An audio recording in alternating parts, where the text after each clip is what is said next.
What to do in Jasper, Alberta on a rainy day? Why not visit the Jasper Planetarium, located at the Fairmont Jasper Park Lodge? Learn about the local constellations, see the starry Jasper sky and northern lights, and learn about Jasper as a dark sky preserve. Stay tuned.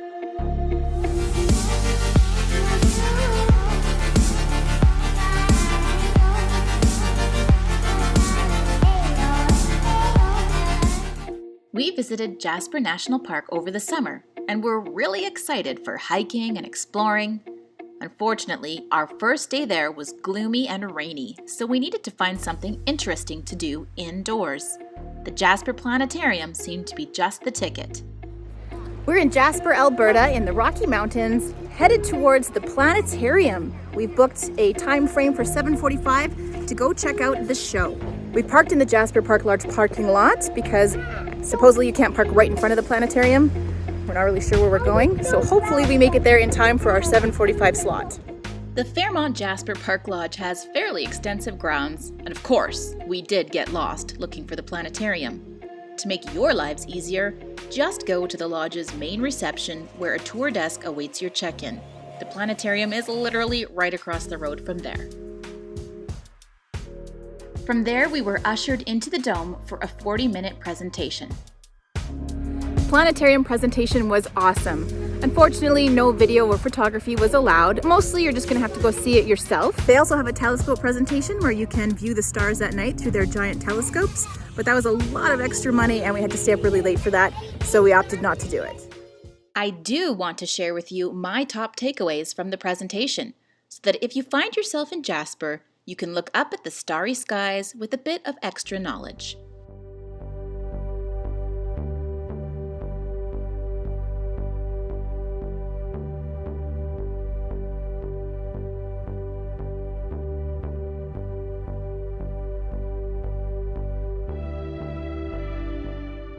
The presentation's first highlight was the comparison between the constellations we commonly know and love and the Canadian First Nations version of them.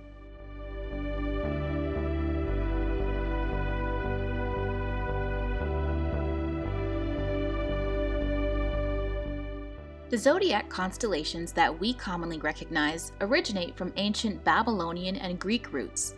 They feature creatures such as crabs, dragons, tigers, and monkeys. The First Nations version features beavers, bears, turtles, bison, and other quintessential Canadian wildlife.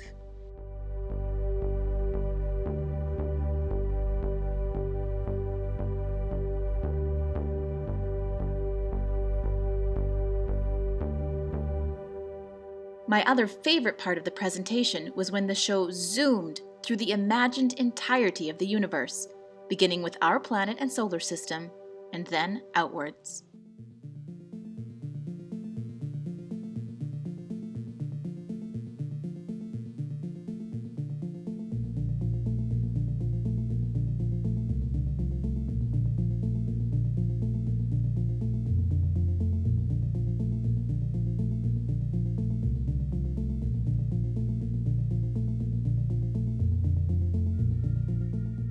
From our solar system, we moved outwards into the Milky Way, which is our galaxy.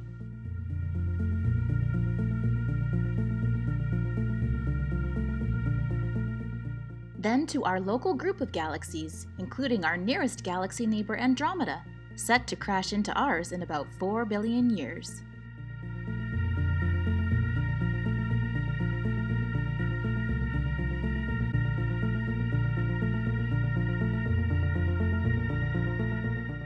Then to what's called a galaxy cluster, where one ball of light is actually between 100 to 1,000 individual galaxies.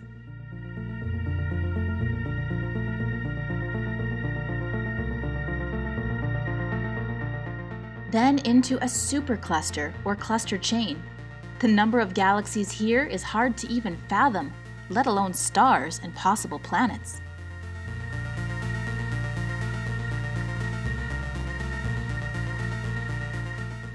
And finally to the observable universe, a network so vast it made my head hurt to even think about.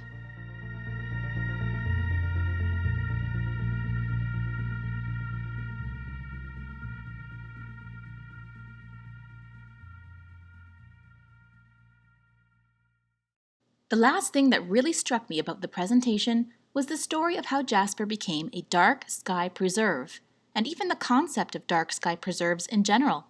I think you'll appreciate this information.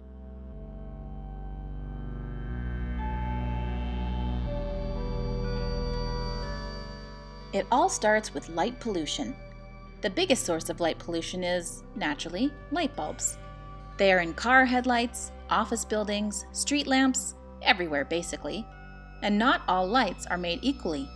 Most lights are unshielded, which is kind of the point of a light bulb, to create maximum illumination. Others are designed with shields in place, meant to direct and divert light to certain areas, like a spotlight. It's important to know about shielded lights when it comes to the dark sky preserve.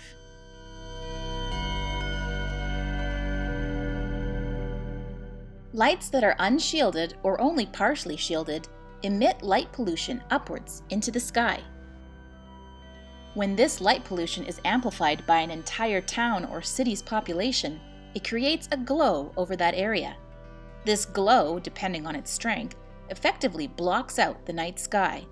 The more light pollution in a vicinity, the blanker the sky will appear. That's why some areas in the world decided to reduce and even attempt to eliminate all sources of light pollution and become a dark sky preserve. There are also dark sky parks, dark sky sanctuaries, urban star parks, and nocturnal preserves. Please don't ask me to go into detail. There are levels to this dark sky game. There are 16 officially recognized dark sky preserves globally, depending on which website you visit. None of them are Canadian. I was like, what? I know Canada has 13, and one of them is considered the largest in the world. This is because Canada has their own set of guidelines and requirements, much more strict than the International Dark Sky Academy. We have large tracts of untouched wilderness here, so our standards on what constitutes light pollution is much more stringent. In fact, Parks Canada protects more dark skies than any other agency or jurisdiction in the world. One of the key methods of reducing light pollution and becoming a dark sky preserve is by changing how you illuminate the community. Using timers and motion sensors to only have lights on when needed, swapping to dimmer bulbs, and occasionally enforcing lights-off curfews are all methods. But the biggest method is to switch to more responsible lighting setups and installing shielded lights that point the light downwards instead of up to the sky.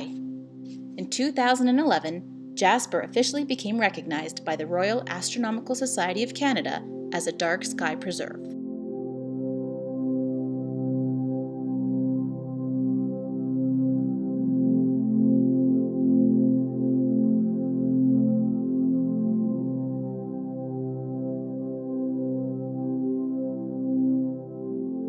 There is so much more to learn about at the planetarium. These were just my personal highlights. I highly suggest a visit for yourself if possible.